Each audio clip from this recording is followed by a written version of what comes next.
حضرت امام شافعی رحمۃ اللہ علیہ نے فرمایا، رضامندی کی آنکھ ہو تو اسے کوئی عیب نظر نہیں آتا، اور جب ناراض ہو جائے تو اسے صرف برائیاں ہی برائیاں نظر آتی ہیں۔ ضرورتیں کم کرو گے تو راحت پاؤ گے۔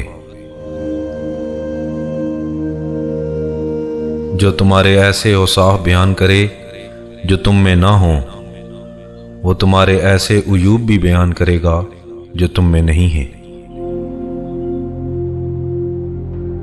اگر تم اپنے نفس کو حق میں مشغول نہیں کرو گے تو وہ تم کو باطل میں مشغول کر دے گا۔ طلب علم نفل نماز سے بہتر ہے۔ طالب دنیا اور طالب عقبہ دونوں کو علم حاصل کرنا چاہیے۔ علم کا مزہ اسے آتا ہے جس نے تنگ دستی کے باوجود علم حاصل کیا ہو۔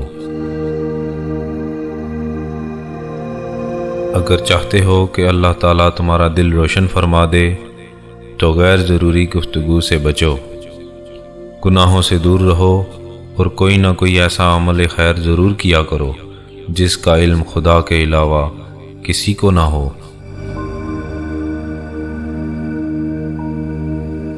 انسان کی تعلیم و تربیت جانوروں کو سدھارنے سے زیادہ مشکل ہے۔